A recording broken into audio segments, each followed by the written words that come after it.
Hello and welcome to Firearm Freedom. This is going to be another first impressions video.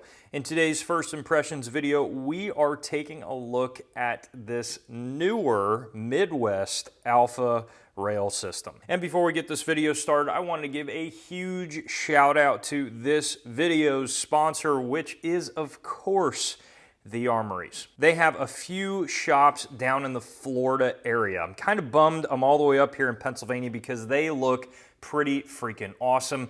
I first got introduced to The Armories as a customer. I had no partnership with them whatsoever, and I found my awesome Springfield TRP at a great price, so I decided to reach out to them and see if we could work together on this channel. Now, they have a massive promotion going on right now for Shadow Systems pistols in the month of May. So if you guys are into Shadow Systems, head over to their website, check it out. They have a bunch of stuff available there, and even better, you can type in the code FIREARMFREEDOM5 at checkout, and that's going to save you 5% off your entire order, serialized or not.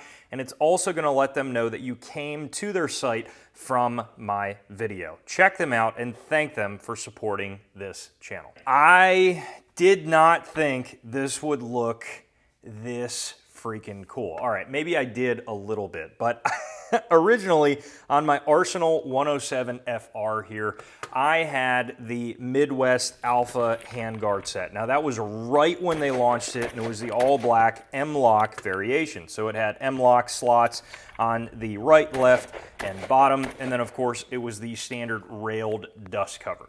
In searching around online, just randomly doing some research into Midwest, and I realized they had an OD green variation of their Alpha rail out, and that they have a quad rail variation. So now, as you can see here, we have pick rail on the right hand side, on the bottom, and then also on the left hand side as well. They also came out with the railed top cover that is also OD green, and I immediately reached out to the guys over at Midwest. I said, hey, I need the quad rail ASAP. So full disclosure, they did send this furniture set out for me to take a look at and give it my thoughts and opinions of. Midwest has been awesome. They always have been here on the channel. This, a lot of people were asking on Reddit, dropped right in like my first Midwest Alpha rail, which was very impressive. If you guys are used to swapping out furniture on any ComBlock AKs, you're very familiar with filing. On almost every piece of furniture that I've had to install on a ComBlock AK, I've had to break out the file set to just kind of, take some material off here or there to get it to fit appropriately. In this case, my first version of the Alpha rail just dropped right in there, no issues at all. And this version as well, even with the additional Cerakote, dropped right into that front trunnion with no issues whatsoever. At least in the case of my Arsenal is what to expect. Now, if you have a milled gun or something like that, again, you might have to do a little bit of fitting. I decided to go with the Troy Vert Grip here. You guys know I really like these Vert Grips in particular. I think they are pretty solid for the money, and it is aluminum. Now, again, there are a lot of different options to go with now, given that this is pick rail on the bottom. This is just one that I had laying around, and I just thought it would look really good and perform really good on this AK because in particular, it is very short. So as you guys can see here, I can get the mag out and insert the mag back in with no issues running into that. Now, there were one or two times at the range where I overextended the magazine and ran into that, but that's gonna happen really no matter the size of the vert grip that you have on your AK. The slightly interesting thing is the rear portion of the pick rail. Because of where your handguard retainer is on the standard AKM, you are not able to have pick rail all the way through the middle. So as you guys can see here, there is kind of a gap of pick rail. And of course, that is like kind of exactly where I wanted to have my vert grip, but you either can do it a little bit further forward or a little bit further towards the rear. And in this case, again, I just moved it a little bit further in the rear. But that is just something to keep in mind. And I believe that is still there on the M-LOK variation as well. So regardless of the rail type you're going with, you're still going to lose out on that slot. Even though the rear portion of the handguard is pick rail or quad rail, now you still have an identical upper handguard portion. So you have M-LOK in the upper portion here, and then of course pick rail on the top. This is the exact same on the older Alpha rail as well. And you know, I really don't mind this because it's the best of both worlds. I can mount my vert grip via pick rail, and then with this new Streamlight that I'm running, the ProTac HLX Pro. I didn't even know Streamlight came out with this, and this actually has their own offset scout mount now that's M-LOK capable.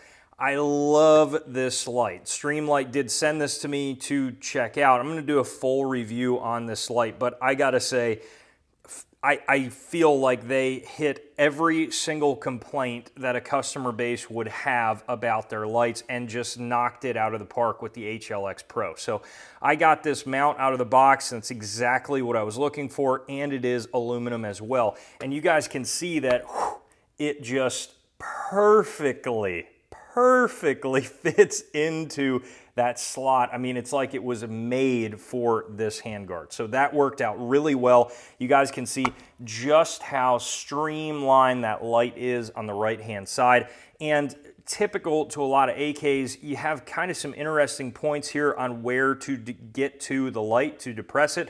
And I do have on the HLX Pro a button still, so I was considering putting that on the left-hand side and doing what I normally do, which is just simply clicking in the tail cap. However, I decided to do the 90-degree switch here and just simply goon tape it to my vert grip, and that has worked out really well. If I grip the gun how I normally would be gripping it with my left hand on the vert grip, even if I'm coming in at an angle like I normally do, I can really easily get to that pad if I need to, but I'm also not NDing the light all the time. And I noticed that it was not even really doing that in the bag either, which is a big win. And it is holding it really tight, but it's not tight enough that it's depressing the switch when I don't want it to. I was running this awesome 1.5 times mini ACOG on this. This was actually courtesy of the FF Pocketsmith. He let me borrow this kind of long-term for the channel, which I really appreciate, and it is sporting a Midwest QD mount. Now, this mount is a little high, so you're gonna have to kind of get like a lower cheek weld. It wasn't necessarily a chin weld, and it was still very repeatable, but it was a little higher than I would prefer. Now, they do make lower mounts out there if you want to run it for that, but I think ideally it is just fine. And what I love about the mini ACOGs is the eye relief is much more generous. So I'm able to run this here, and it's a few inches in front of my face, and I still have a complete view of everything in the glass,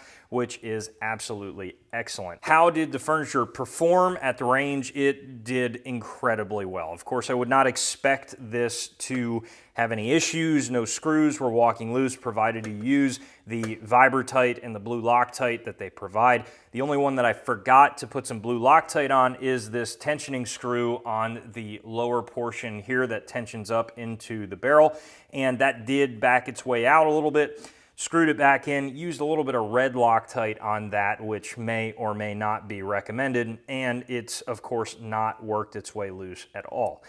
A little bit of a side note on this furniture, and really any style of furniture like this for the AK. In today's world, 7.62 by 39 ammunition sucks to buy. It is very difficult to find, and now we are seeing a massive resurgence of very expensive and corrosive ammunition, and that is unfortunately what I had to shoot in today's video. Do I have boatloads of stockpiles of 7.62 by 39? Yes, I do. However, in this case, I do not want to shoot any of that because of how difficult 7.62 by 39 is to find. So essentially, I just shoot what I can find out there. And in this case, what I could find is really not great. So it was just some M67 corrosive ammo. And the reason why I'm bringing this up is because can you just do a standard field strip and clean with this furniture? Yes, of course. You can just simply pop the dust cover. That's going to fly up on a hinge similar to a crank or something like that. And you're going to be able to pull the bolts out, clean everything like you normally would, slap it back together, and you're just fine.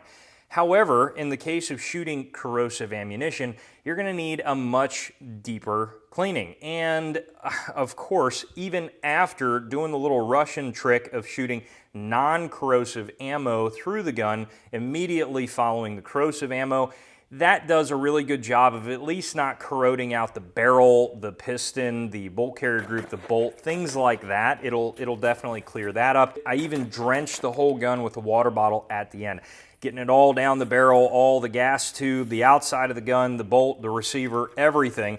Still, 24 hours later, I was getting rusting on the mag release, and I was getting rusting in a very pesky little spot right here where my gas tube meets the gas block. And then, of course, all over the muzzle device and the front sight as well. So that is just things to expect, and on an incredibly collectible and valuable now Arsenal 107 FR, that is just not okay. I cannot have that happen. So all the furniture, basically the upper portion, had to come off again in order to get that gas tube out. And that's just something to note. If you're going to be shooting corrosive ammo, either you're going to have to dunk this thing into an ultrasonic cleaner, which may or may not affect the Cerakote, or you're going to have to take the entire upper portion off. And there is literally nothing that Midwest Industries can do to kind of alleviate this problem. I commend them for finally coming out with really what the industry wanted, which was AK furniture that did not require any permanent modifications to the gun.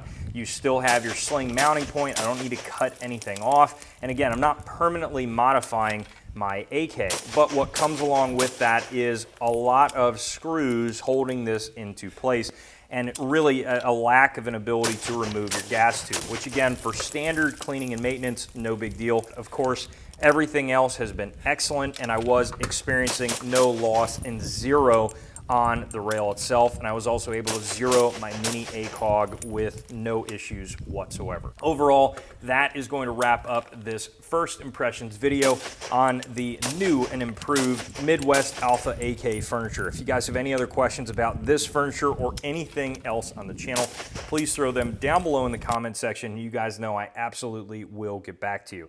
While you're down there, head up to the description for the ways to support the channel, and as always, stay tuned for more great videos coming soon.